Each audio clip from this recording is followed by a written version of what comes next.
There is a centralness to the idea of a Catholic school and the faith that it shares.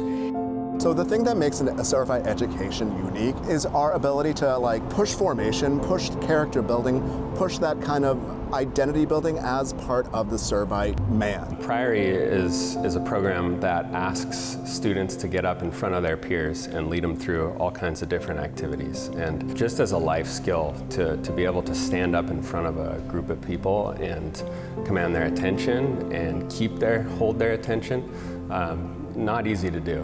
Priory period is the lab for leadership. They're in charge of their peers. They have to implement a lesson plan, some easier, some harder, some well received by their peers, some pretty resistant reception. But that's leadership. It's getting the guys to do something they don't necessarily want to do and seeing it through all the way.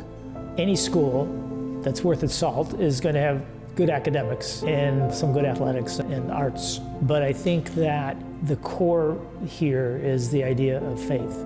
One of the particular things on the freshman level for Priory is we call it the freshman triptych, and it's 3 different events that we have in the theater that highlight artistic, academic, and then out on the field, athletic abilities. And every year we tell them this is a way of appreciating mastery of self and necessity of the other. While I was here, I did numerous sports, I did theater, and I was involved in campus ministry and the ambassador program. The Servite is not about putting you into a niche category. It's about having you understand that you are capable of much more than you might think you are. I think it's important for the boys to understand that there's something more to existing here on this earth than just getting up in the morning and going to bed at night. There is a God, that his son came to us and brought us salvation, and I think that message needs to go on. I will say I'm very concerned about Catholic education in the future.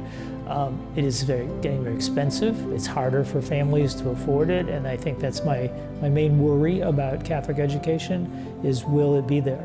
I mean, I remember my mom saying it was like $50 a month, was the tuition, and those days are long gone. I would not be the person I am today had it not been for my own Servite education, an education that was made possible from my parents, generous benefactors, and amazing leaders like Mr. Dunn. And I have been blessed to be able to witness this education and formation for student after student that comes through our campus. And this formation would not be possible without the outpouring of support from alumni, benefactors, parents, and foundations that make it possible for each young man to become an excellent faith-filled leader.